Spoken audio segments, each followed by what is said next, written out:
Hey everybody, welcome back to my channel. This is WireDogSec back with another video for you guys. Today's video, we are in TryHackMe. This is the Advent of Cyber 2025 event. This is day 24. Exploitation with cURL. Hoperation Eggsploit. The Evil Easter Bunnies operate a web control panel that holds the wormhole open. Using cURL, identify the endpoints, send the required request, and shut the wormhole down once and for all. So let's see what we need today. We need the attack box, and there's also a VM. So let's go ahead and start those up here. And let's check out the story. According to Blue Team Intel, the wormhole is held open by a control panel on the Evil Bunnies web server. The team must shut it down first to cut off reinforcements before facing King Malware. However, the terminal they have is bare. No Burp Suite, no browser, just a command prompt. But that's fine. The team will use the command line in cURL to speak HTTP directly, send requests, read responses, and find the endpoints to shut the panel. Learning objectives: understand what HTTP requests and responses are at a high level. Use cURL to make basic requests using GET and view raw responses in the terminal. Send post requests with cURL to submit data to endpoints. Work with cookies and sessions and cURL to maintain login state across requests. Okay, there's instructions on how to start both boxes there. We're already done with that. I've successfully started the attack box in the target machine, so while that's booting up there, you can go ahead and like, comment, subscribe, share, hit that notification bell so anytime I upload to the channel if you want to help support the channel for free. Alright, so without further delay, let's go ahead and dive into it.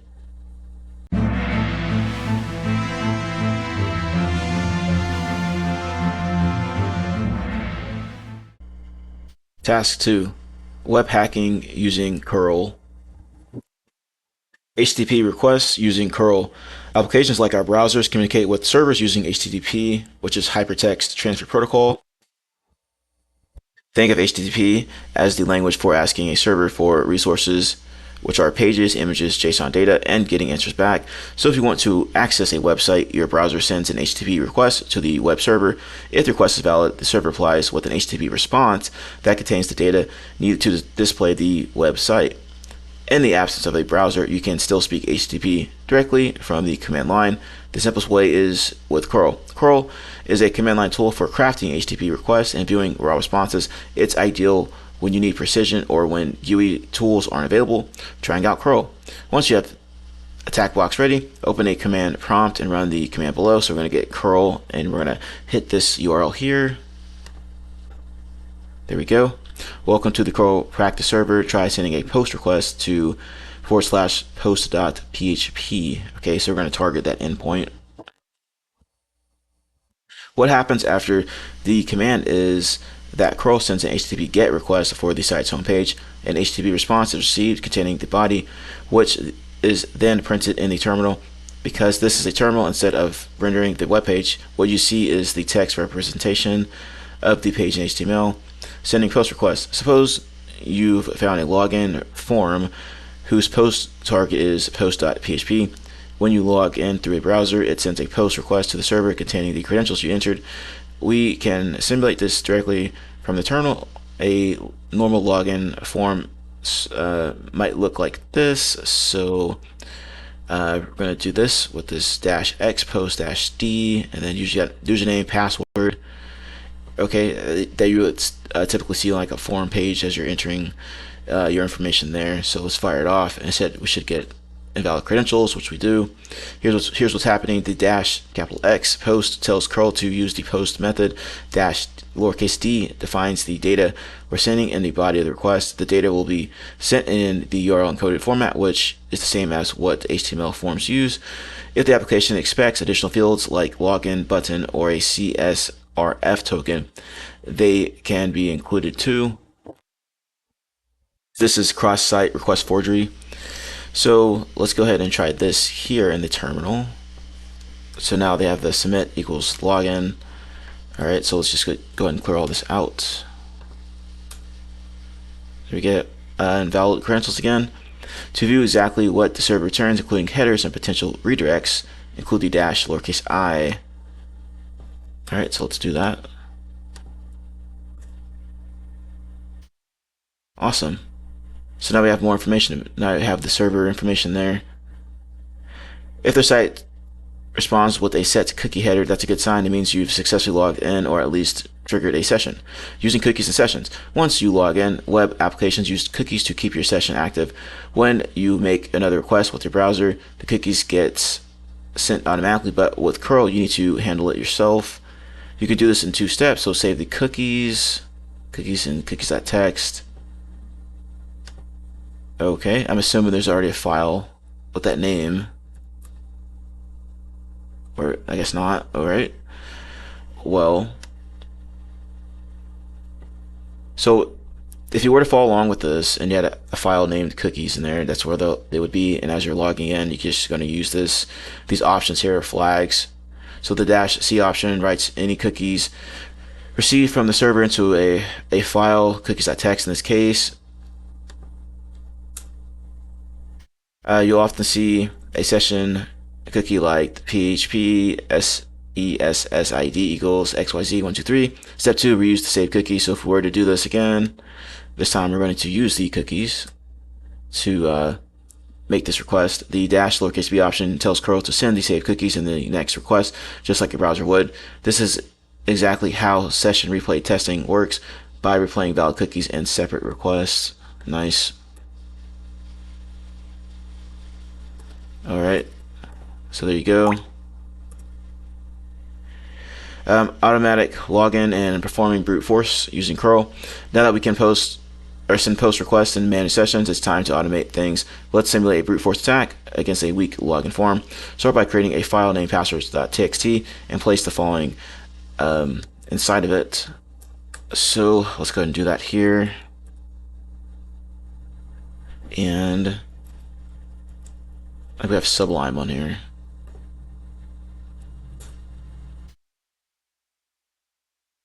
Alright, let's just do Nano then. Maybe there's a different command to open that up, but let's go ahead and just copy and paste this over. Okay, let's get rid of these spaces.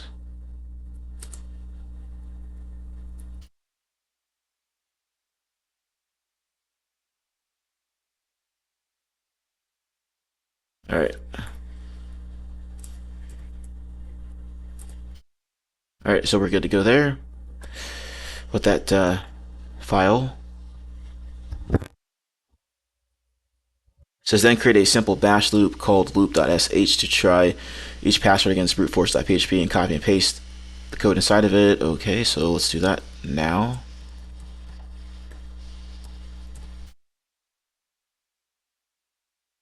Alright, so let's see here.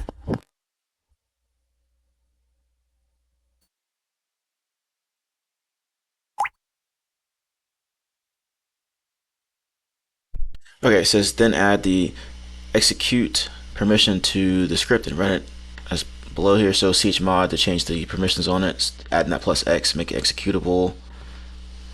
Alright, so now it's an executable. Now we're going to run it.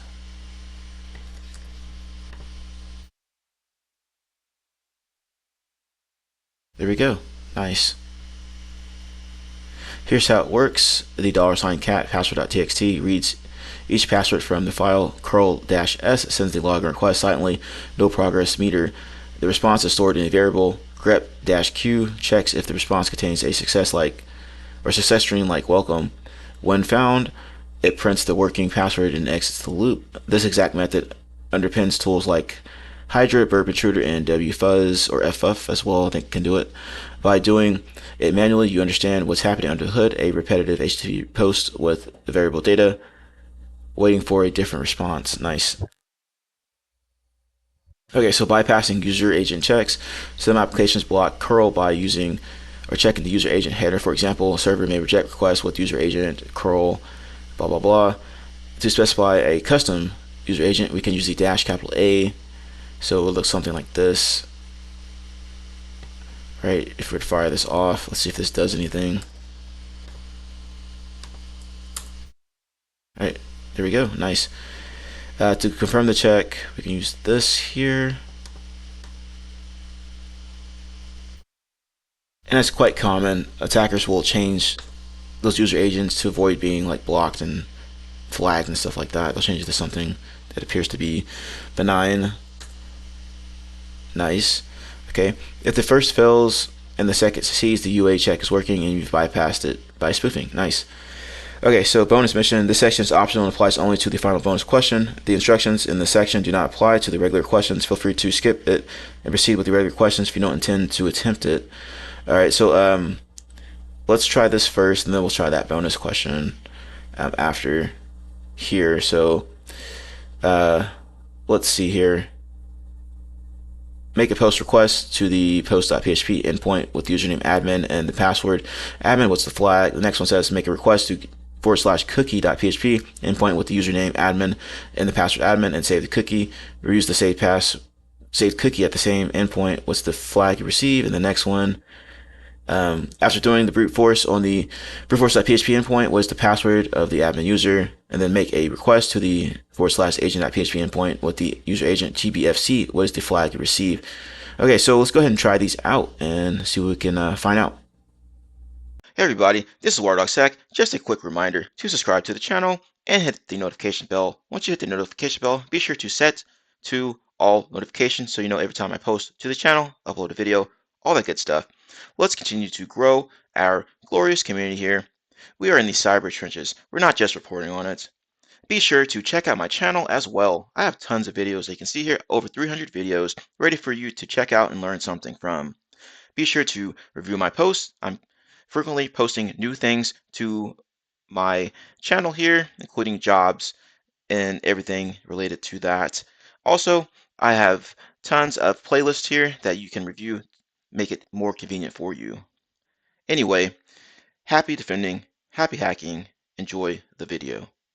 Okay, let's take a look at these questions here. The first one here is that we need to send a post request to this post.php endpoint with the username admin and the password admin and grab that flag. So let's do this here.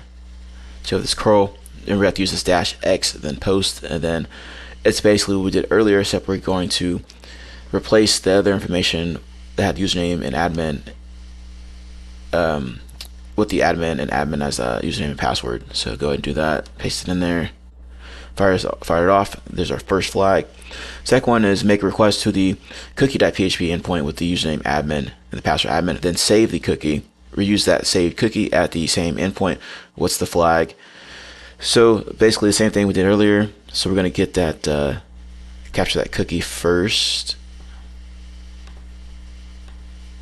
and then we are going to make a request using that same cookie. So we're going to get the cookie with this. We're going to put it inside this cookie2.txt file, and now we're going to fire it off here with this -b parameter. So the first one was -c, the next one's going to be -b. There we go. There's our second flag there. Next one, we're going to target this brute force.php endpoint. What's the flag? Or yeah, what's the flag for this one, or the secret password for this one, I should say, for admin. And we did that earlier. All right, so basically just going to fire off that script that we had called loop.sh. So // then loop.sh, and then it'll find it, secret pass, plug it in as our answer there. And the next one here is make a request to the / agent.php endpoint with the user agent tbfc. What's the flag receive here? So same thing again. Whenever we were testing out the user agent stuff, we're going to use curl then -A to change it to whatever we want. Then inside double quotes, we're going to put the tbfc in there. Fire that off. There we go. As our last flag there for that one. Next one here says the bonus final mission. Now for this one, I'm assuming you can just make modifications to that brute force script we had. As you can see, I have one going right now to see how long this is going to take. I'm not sure. They want us to use RockU, and as you can see, there's a ton of passwords to try there. So let's see here. Actually, I'm going to probably just edit this script to just use numbers between 4,000 and 5,000. That's probably what we need to do. So let me edit this real quick. Okay, I was not able to solve this final mission. It was taking quite a while. I gave it a good 30-45 minutes and I could not get it figured out. But if you did, please put that in the comment section below on how you figured it out. But as you can see, I was playing around with some scripts, ChatGPT and everything here. And also there's more endpoints for that panel. Okay, so walk through the steps as we just went through, and you'll see there's other endpoints that you can target and whatnot.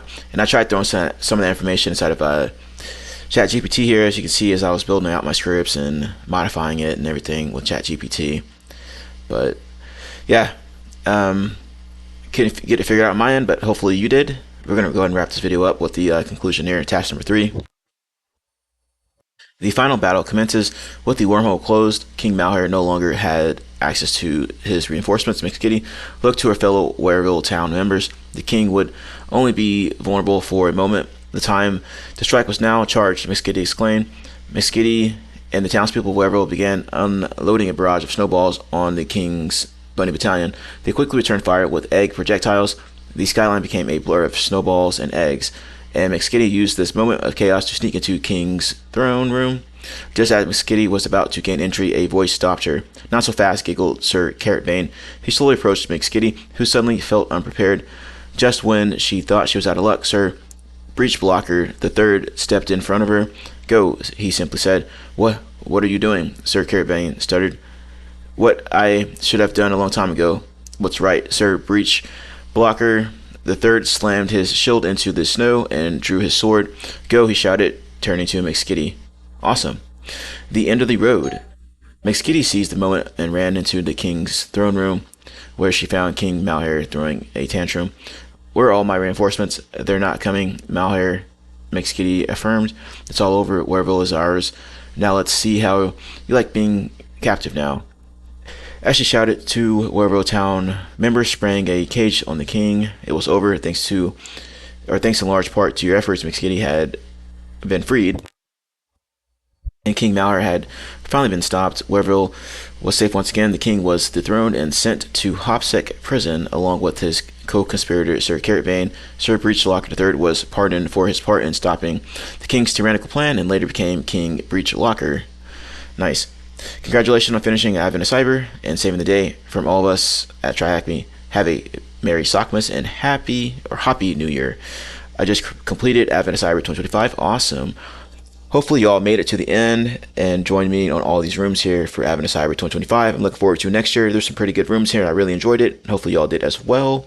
Also be sure to check the description box of this video if you want some additional resources to expand your knowledge and skill set in this particular area. This web hacking, web penetration testing, what have you, okay?